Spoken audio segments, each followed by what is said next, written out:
today. I apologize for the delay. I was once again with the president. He and I were both reviewing the newly released surveillance footage from FBI in the Savannah Guthrie case on just this heartbreaking situation with respect to her mother. The president encourages any American across the country with any knowledge of the suspect to please call the FBI, who continue to assist state and local authorities who are leading this investigation on the ground. And once again, I will reiterate that the prayers of this entire White House are with Savannah and her family at this time, and we hope this person is found soon and that her mother is brought home safely. President Trump has a very busy week ahead, so I will begin with some scheduling announcements today. Tomorrow, here at the White House, the president will host Israeli Prime Minister Benjamin Netanyahu for a bilateral meeting. The remainder of the week will be focused on energy and deregulation. Tomorrow afternoon, the president will hold an event in the East Room to tout clean, beautiful coal as America's most reliable and affordable energy source, especially during periods of peak demand, just as we saw during this most recent winter storm, which impacted hundreds of millions of Americans. The president will discuss how clean, beautiful coal is not only keeping the lights on in our country, but also driving down the cost of electricity across the country as well. Additionally, on Thursday, President Trump will be joined by Administrator Lee Zeldin to formalize the rescission of the 2009 Obama-era endangerment finding. This will be the largest deregulatory action in American history, and it will save the American people $1.3 trillion in crushing regulations. The bulk of the savings will stem from reduced costs for new vehicles, with the EPA projecting average per vehicle savings of more than $2,400 for popular light-duty cars, SUVs, and trucks. This is just one more way this administration is working to make life more affordable for everyday Americans. Overall, these groundbreaking actions from President Trump will drive larger economic growth, create thousands of good-paying jobs, expand manufacturing, increase consumer choice, and improve affordability for millions of families and businesses. Finally, on Friday, President Trump and First Lady Melania Trump will travel to Fort Bragg in the great state of North Carolina to meet with military families and the heroic members of our special forces who carried out the successful Operation Absolute Resolve in Venezuela and helped bring narco-terrorist Nicolas Maduro to justice. I know the President and First Lady are both greatly looking forward to this visit. Also, the First Lady will celebrate Valentine's Day at the Children's Inn at the National Institute of Health tomorrow, with children, families, and NIH staff involved in clinical trials. In other news this week, thanks to President Trump signing the largest middle-class tax cut in history, this is shaping up to be the biggest tax refund season ever, and we are in it now. President Trump and Republicans fundamentally believe that Americans deserve to keep more of their hard-earned money, not less, which is why he fought so hard to deliver this long overdue relief.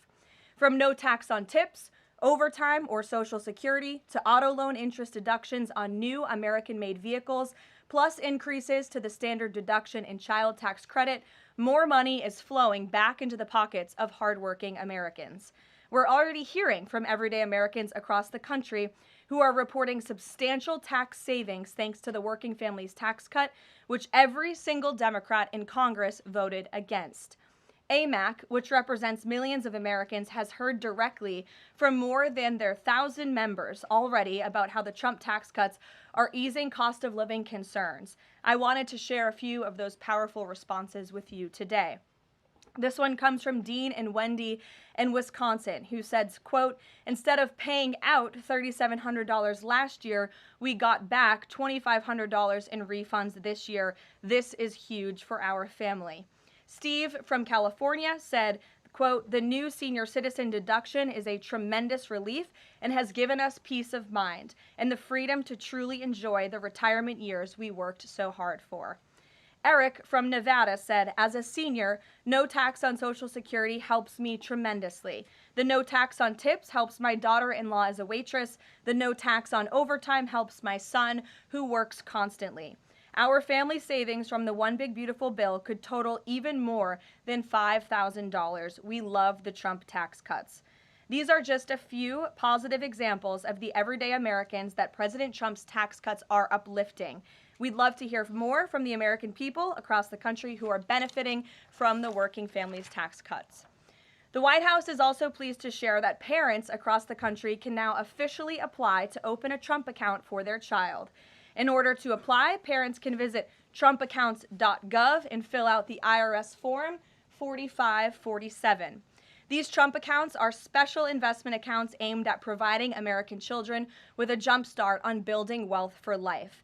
They have all the tax advantages as a traditional IRA account, but are specifically tailored to build wealth the moment a child is born.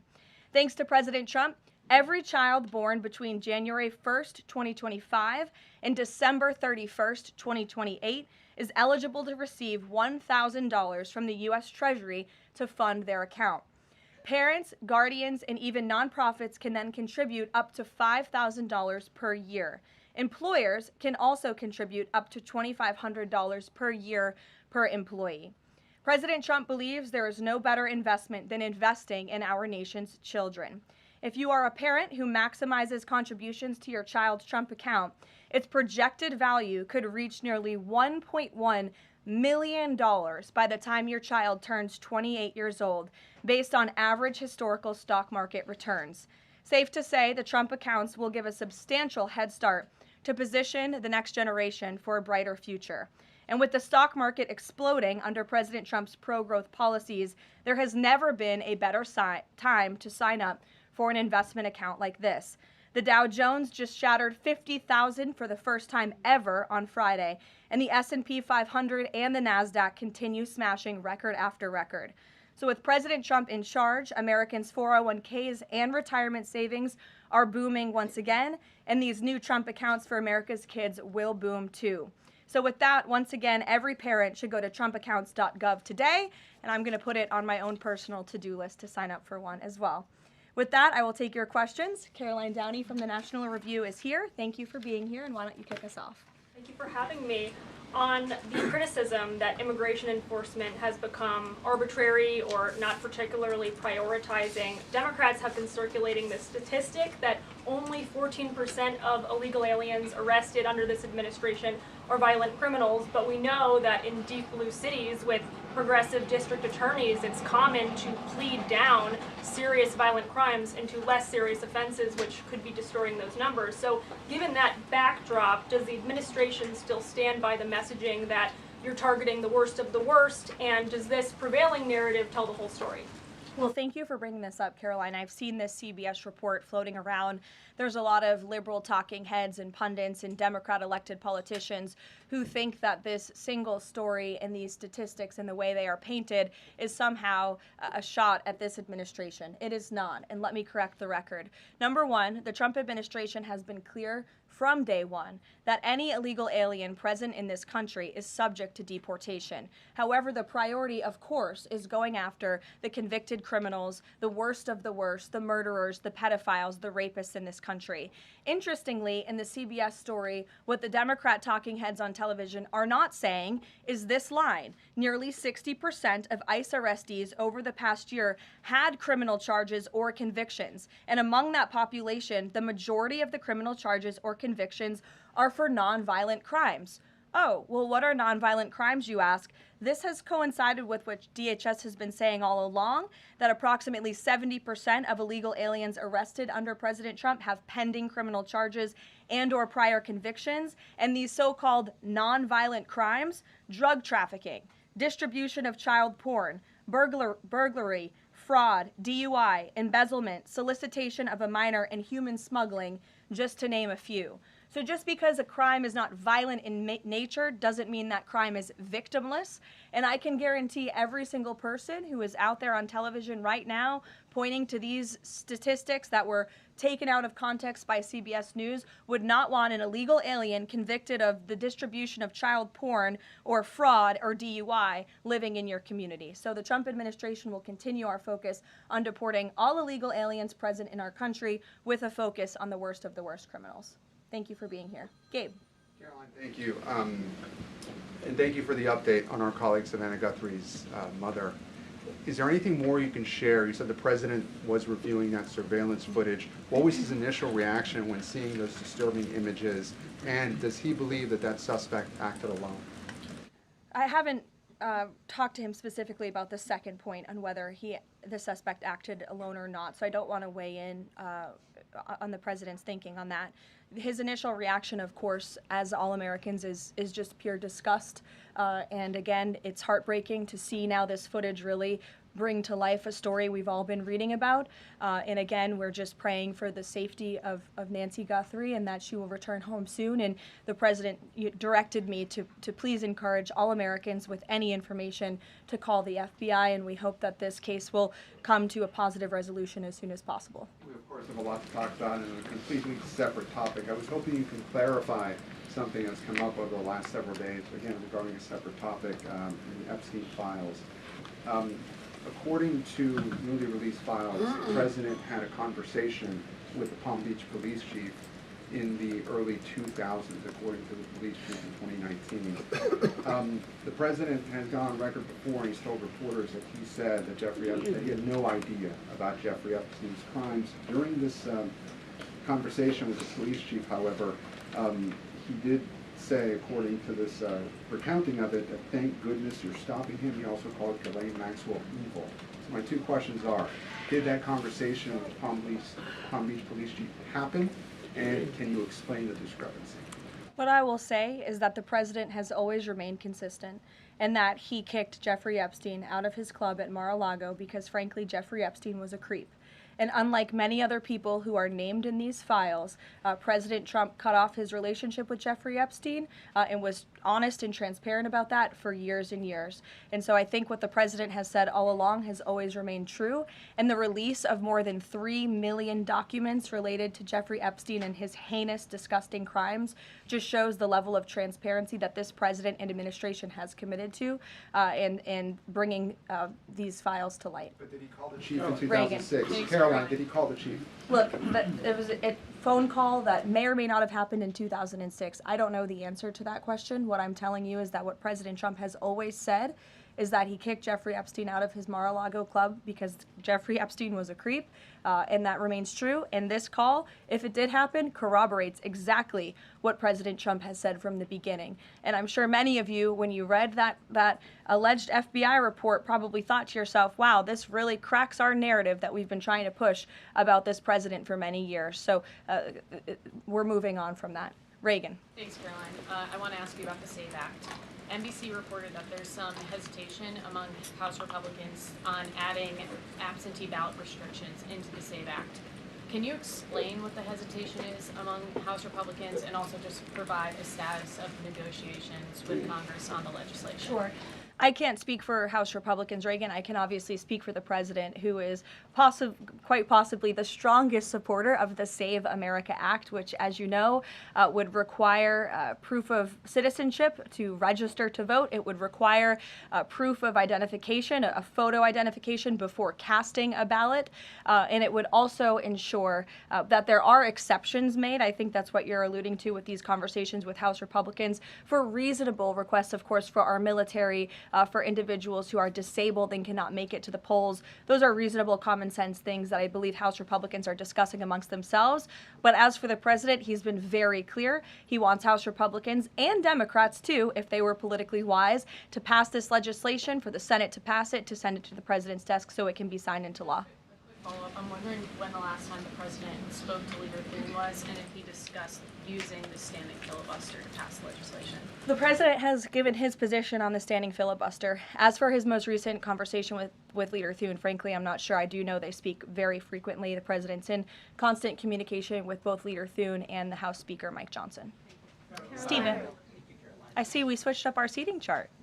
Your direct line of sight now. Congratulations. Thank you to the Correspondents Association for recognizing the New York Post's reach. I've got two questions for you, one about the Guthrie case and then another about infrastructure. On the Guthrie case, does President Trump have a warning to the culprits here about what would happen to them, what federal consequences they would face if they do not release Nancy Guthrie unharmed? I think anyone who was involved in this depraved crime, this abduction, of course, we want to be seen held to the fullest extent of the law possible. And on infrastructure, can you explain why President Trump asked Chuck Schumer to help him rename Penn Station and Dulles Airport after himself? Why is he interested in having his name on those two buildings? And why are the Gateway Tunnel funds the proper point of pressure to get that to happen? To your first question about the renaming, why not? It was something the president floated in his conversation with Chuck Schumer. As for the funding, the president has addressed that separately himself. Danny. Thanks. Today, the vice president's account posted and then deleted a tweet about the Armenian genocide. And then last week, President Trump's Truth Social account posted and then deleted a racist video about the Obamas. And the White House again blamed that on a staffer. I wanted to ask you, does the White House have a social media problem at the moment? Do you have an auto-posting problem that's leading to these mistakes? No. As for the Armenian tweet that you're referring to, I would just refer you back to the White House's message that was issued on Armenian Remembrance Day, and there's been no change of policy at this time. Mary? Thanks, Caroline. When the president goes to Beijing in the spring, does he have plans to try and advocate on behalf of Jimmy Lai, who was just sentenced to 20 years yesterday? This is something I've heard the president advocate for both publicly and privately. I had the honor of being in that meeting with President Trump and President Xi in South Korea that took place, and this was brought up by the president himself. It is important to him, and he looks forward to visiting China in April. Go ahead. Thanks, Caroline. So some Republican lawmakers from Nebraska have said they're worried that the Argentinian beef executive order will sideline some American ranchers. How will the Trump administration make sure prices go down for consumers without harming those ranchers? Of course. Well, both things can happen at the same time. That's the president's belief. He wants to see prices come down. In fact, I just overheard him on the phone with Secretary Rollins. They were talking about something different, but he's always saying we got to make sure that prices continue to come down. As you know, Secretary Rollins successfully did that with respect to egg prices. Beef prices are coming down slightly, and the president wants to see that continue. He believes that a minor import to the country with cattle might be a short-term solution with respect to bringing down prices, but of course protecting our American cattle and rancher industry is a priority for the president, and he's in touch with those stakeholders. We've had them here at the White House a few times in recent months to discuss this issue directly. John. Thanks a lot, Caroline. Yesterday, the president on social media threatened to block the new Gordie Howe Bridge, which would connect Detroit to Canada. This is a bridge that was fully paid for by Canada. It used American labor to construct it. It used American steel to construct that bridge. The president in 2017 was actually in favor of this bridge, part of a joint statement that he put out when he met with the Canadian Prime Minister. Why has the president changed his mind as it relates to this bridge? I think the president was very clear and direct in his truth, John, but just to reiterate, the fact that Canada will control what crosses the Gordie Howe Bridge and owns the land on both sides is unacceptable to the president. It's also unacceptable that more of this bridge isn't being built with more American-made materials, even more so than what President Barack Obama committed to with the Canadians at the time, at the start of the project. He also believes that the U.S. should own at least half of the bridge, have shared authority over what passes across it, and participate in the economic benefits generated by its use. This is just another example of President Trump putting America's interests first, and so he made that very clear in his call with Prime Minister Carney earlier today. Phil. Thank you, Caroline. Sure. DHS Secretary Kristi Noem just posted a photo of herself signing the last contract for steel to build a border wall between Laredo, Del Rio, and Big Bend, Texas, among reports that construction had stalled. Is the president satisfied with the pace of construction? The president wants to make sure that the full border wall is built as quickly as possible, of course. I know this is a priority for him dating back to 2016, and so absolutely he wants to ensure that the border wall is built under budget and ahead of schedule is how President Trump likes to view building projects, and that includes the border wall. Is he satisfied with the pace of construction thus far? I think the president is never satisfied. He always wants to ensure that things are moving along as quickly as possible, but I know Secretary Noem is on it, and she's doing a great job. Thank you, Caroline. You're welcome. Sure, go ahead. Thank you. Charlie. On the Nancy Guthrie case, is the president satisfied with the federal and local investigation so far? And has there been any more contact from the White House or the president with the family? I don't think anybody will be satisfied until this case is brought to a close and until Nancy Guthrie is returned home safely with her loved ones. About the White House contacts, has the president contacted the family since? Not since that initial phone call. Sure. Tamara. Thank you. The National Governors Association is removing a meeting with President Trump from his agenda because only Republicans were invited. Is the White House reconsidering inviting Democrats, or do you think Republicans are still going to show up? Where does that stand now? No, look, I just spoke with the president about this. It is a dinner at the White House. It's the people's house. It's also the president's home, and so he can invite whomever he wants to dinners and events here at the White House. I believe Governor Moore was invited last year, and he did not show up to the dinner last year. Nobody reported on it. But again, the president has the discretion to invite whomever he wants to the White House, and he welcomes all those who received an invitation to come. And if they don't want to, that's their loss. And on Ghislaine Maxwell, is the president going to rule out a pardon for her in her testimony deposition yesterday? Her legal team seems to be making a case again for a pardon from the president. Again, this is not something I've discussed with the president recently because, frankly, it's not a priority. He's focused on many of the issues that the American people are dealing with and providing solutions to those issues. So I haven't spoken with him recently. Last time we did speak about it, he said it's not something he's considering or thinking about. Go ahead, Bloomberg. Thanks, Caroline. Secretary Litnick today was testifying on the Hill, and he said that he had visited Epstein's Island in 2012 with his wife and children, and that's after he said that he had cut ties with Epstein. And Justice Department documents show that he was in contact with Epstein through 2018 over messages. So does the White House stand behind Secretary Litnick right now, or given what he has said today, has there been any shift in how the White House is viewing Secretary Lutnick's performance? No, Secretary Lutnick remains a very important member of President Trump's team, and the president fully supports the secretary. I will just point out that there are a lot of wins in the news this week that people in this room have not asked about because you continue to ask questions about the same subject, so let me point them out for you. Again, on Friday, the Dow shattered 50,000 for the first time ever. This week, the American Society of Plastic Surgeons came out in opposition to gender mutilation surgeries for children. They are the first major medical group to do so.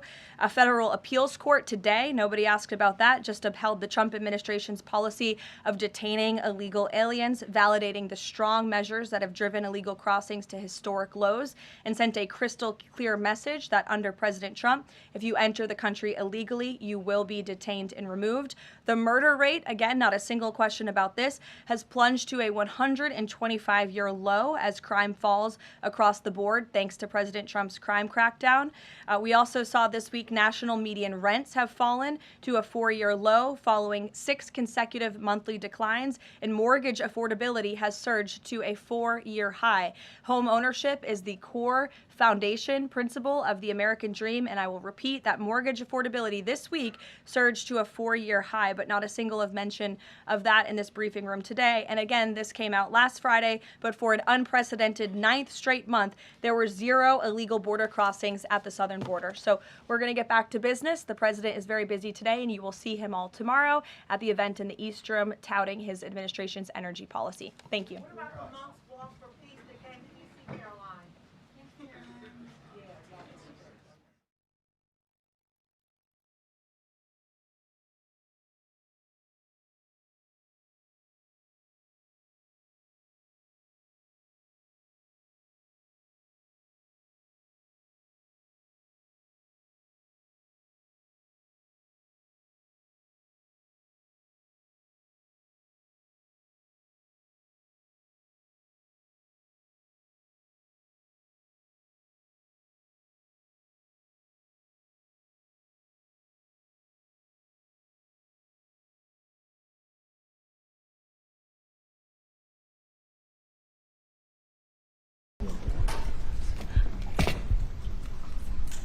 Thank you very much, everybody. Been a little busy day, right? We had a good morning, and now we're having a good evening, and we're going to a premiere in a little while. But there's nothing more important than what we're doing right now, in my opinion. Today I'm signing a historic executive order to combat the scourge of addiction and substance abuse. Big deal in this country and probably in every country. We're calling it the Great American Recovery Initiative. I'm grateful to be joined by co-chairs of this sweeping new effort, Secretary of Health and Human Services Robert F. Kennedy Jr. and Senior Advisor to the White House Great American Recovery Initiative, Catherine Burgum. Thank you both very much. Thank you, sir. Thank you, sir. Thank you. Where's Bobby? Bobby. Hello, Bobby. Come here. I love Bobby. You're doing a great job, Catherine. All right? Do we think so? Who's doing a better job, him or your husband? maybe the husband. He's doing a good job. I'm just getting started, sir. They're both doing very well, and now you're going to do better than both of them. Thanks as well to Attorney General Pam Bondi, Secretary Doug Burgum, Secretary Scott Turner, Secretary Doug Collins, Special Envoy Steve Witkoff, who's got some pretty good news, Chief of Staff Susie Wiles, FDA Commissioner Dr. Marty McCary, NIH Director Dr. Jay Bhattacharya. Oh, I've gotten good at that. You are, sir. Administrator of the Centers for Medicare and Medicaid Services, Dr. Mehmet Oz, who's doing a fantastic job, and Director of the Office of National Drug Control Policy, Sarah Carter. I also want to introduce a great friend of mine who happened to be here, and he's very much committed to this. He knows how important it is for our country. He's built a tremendous American company. It's called WeatherTech. I guess you've seen the ads. I've seen the ads. I think they're great ads, but more importantly, it's a great product. David McNeil. David, congratulations on what you've done. It's incredible. Thank you, Mr. President. Thank you. Really great. And the president of WeatherTech, Ryan Granger. Ryan, congratulations. What a great job. They built an American company, and it's a thriving company, too, so with a great product. It's great to be here in America. You know, when I was in the private sector, I'd always buy the floor mats, but now that I'm president, I no longer have to buy floor mats. But you made a great floor mat, and you still do, and lots of other things. Many of those with me today have personally known the heartache of a loved one taken by drug or alcohol addiction. I do, just like millions of American families. Every year we lose an estimated 300,000 people to drug and alcohol abuse, and the real number is probably much, much higher than that. Thankfully, drug overdose deaths plummeted by 21% in the last year. We're working very hard on it. We've closed the southern border, seized over 47 million fentanyl pills and 10,000 pounds of fentanyl powder. That's a record, and I have formally designated Dr. And I'll tell you what, we have a group of doctors, some of them behind me, who have just been incredible, and they've really wanted this, designated the drug cartels as foreign terrorist organizations. And for some reason, they didn't want to do that until we came along, but they are indeed foreign terrorist organizations. With our action in the Gulf of America, that sounds so nice when I hear the Gulf of America. Drugs entering our country by sea are down 97%. So when you see the boats being hit, those boats kill on average 25,000 people a boat. So that's 25,000, I would assume mostly American lives, but lives are being saved. Now we're taking a bold action to help Americans struggling with all forms of addiction so they can get the help and the support that they need to free themselves from the horrible burden of dependency. The Great American Recovery Initiative will bring together federal, state, local, and private sector resources to support addiction, recovery, treatment, and prevention. And it will help mobilize the full resources and authority of the federal government to help stop this tremendous plague. And I'd now like to invite Secretary Kennedy to start, and then Catherine Burgum, and then I'll sign the order, which I've just signed. And wanted to make sure the signature was good, took my time. And we get, let me just see, pretty good, pretty good. Let's give it a 10, okay? For Catherine. But I'd like Bobby to say a few words, and Catherine, thank you very much, everybody. Please. Mr. President, thank you for your leadership, for signing an executive order that tells the truth about one of the greatest challenges that our country faces. Addiction is not a moral failure, it is a disease. It's chronic, it's treatable, And for too long, our nation has responded with fragmentation, with stigmatization, and silence instead of science, compassion, and coordination. Today, President Trump changes that. With the Great American Recovery Initiative, we finally bring the full strength of the federal government together across healthcare, law enforcement, housing, labor, faith communities, and the private sector to save lives, restore families, and rebuild communities that addiction has hollowed out. Nearly 50 million Americans suffer from substance use disorder. Many never receive treatment. Even more don't believe that help is possible. That is not because recovery doesn't work, it's because our systems have failed to reach the people where they are early enough, long enough, and with dignity. This initiative fixes that. We will align federal programs instead of letting them operate in silos.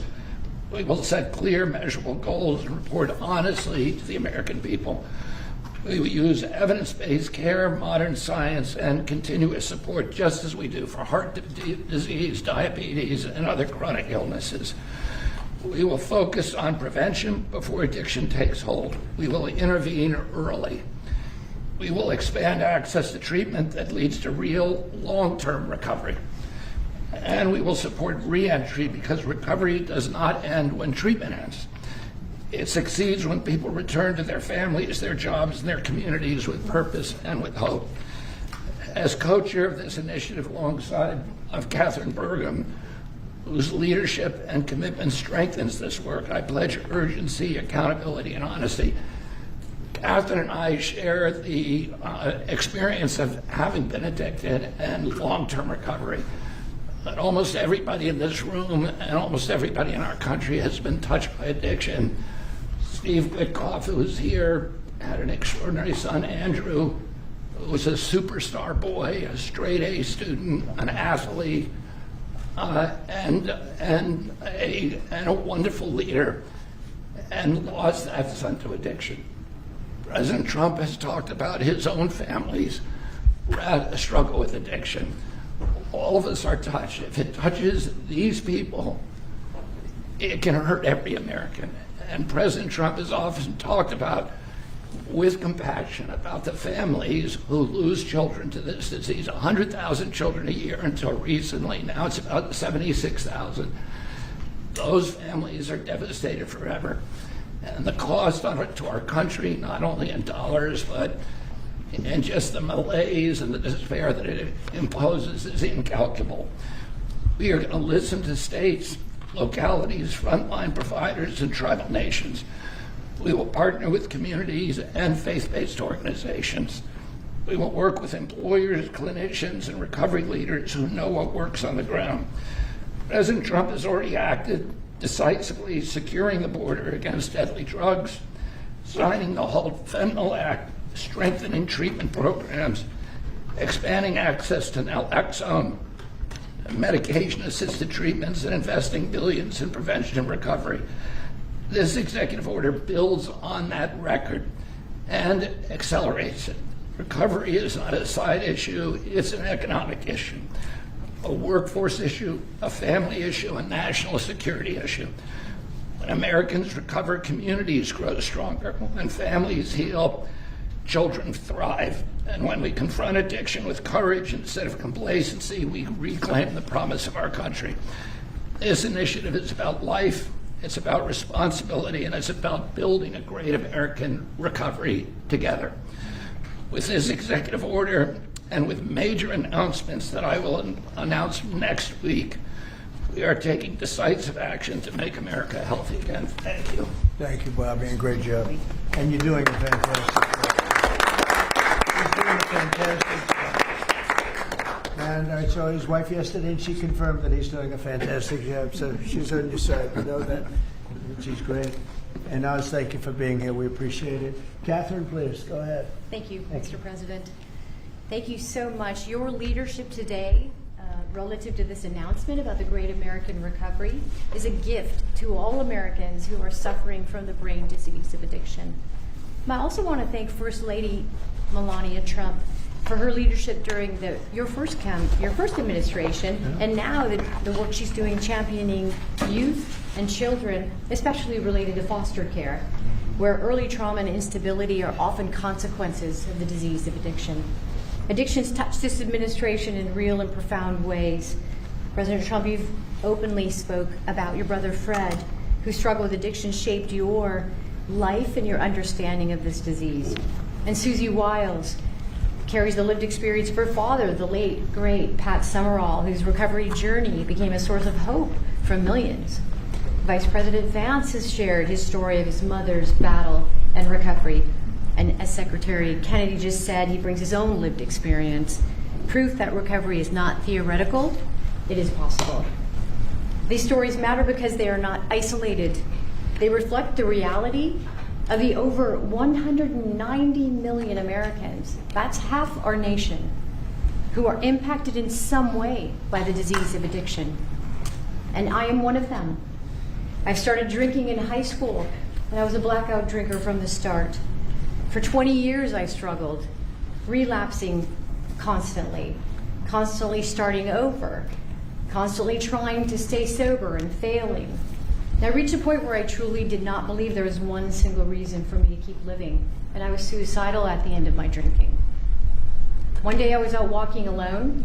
I didn't have faith, I wasn't religious, but something in me said I should ask for help. And out loud to no one, because it was just me, I said, I don't know if anyone is there, but I need help. And that was the day I became sober. 15 years later, I found myself somehow standing in front of people as First Lady of North Dakota, thanks to him. But I was asking people to share their stories openly about addiction so we could eliminate the shame and stigma, so more people would reach out for help and more lives could be saved. And today I'm standing here in this incredibly beautiful Oval Office. And if not for the grace of God, I would not be alive today with over 23 years in recovery.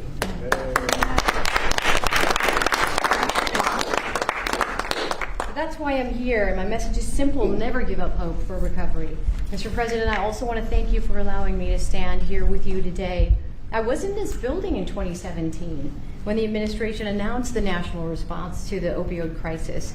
And nearly a decade later, the crisis remains, and in many ways it has grown worse.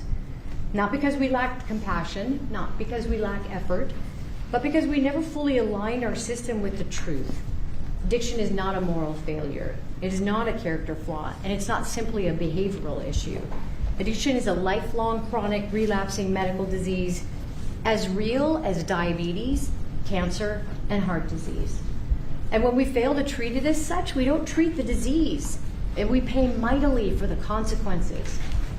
Emergency rooms, jails, foster care, overdose deaths, and broken families. The Great American Recovery changes that. This initiative represents a fundamental shift from reaction to prevention, from fragmentation to coordination, from stigma to science, from short-term fixes to long-term recovery. And for the first time, we're aligning federal leadership across health, justice, labor, housing, veterans, social services, the faith office, and education around one single shared truth. When addiction is treated early and correctly, people recover and families heal. Addiction is a generational disease, and if we don't treat it properly, it repeats from parent to child, from community to community. And when we treat it like a lifelong condition, the condition that it is, we stop that cycle. We save lives, we restore families, we rebuild communities, we return people to dignity, purpose, and productivity. Mr. President, thank you for seeing this moment clearly. With your leadership and the Great American Recovery Initiative, we're establishing a new framework and a new national response to the disease of addiction, including treatment and care that parallels other chronic diseases. With this framework and treatment, recovery is not the exception, it is the expectation. Thank you. Thank you, darling.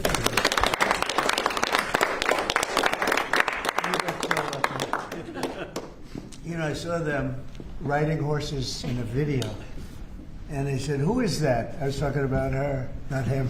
And they explained it. I said, I'm going to hire him because anybody has somebody like you to be with. It's an amazing tribute.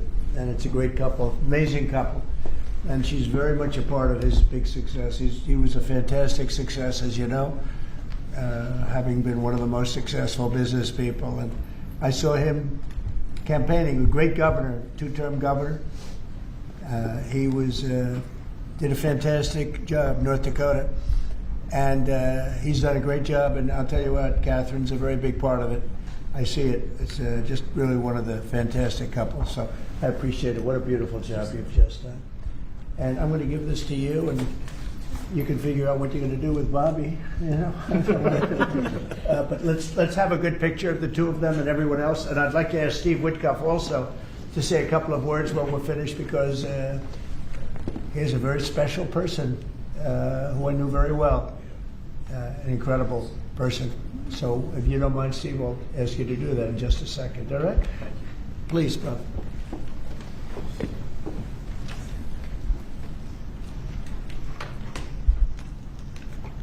Okay. Thank you very much. Thank you, sir. Thank you. Good job. Thank you so much. Steve, please. The president is doing the same thing to me now that he did to me in 2017. Do you remember, Catherine? Yeah, we were sitting next to each other. Yeah. Yes. So I want to tell the story about this. So I came to the opioid conference, and the president did not know I was coming because I was invited by the First Lady. And he leaned over, saw me in the aisle, and he looked at me and he said, Steve, and then he realized why I was there, because I had lost my son Andrew, and the president was an incredible friend when I lost him. I lived in his building at 502 Park Avenue, and I remember when him and the First Lady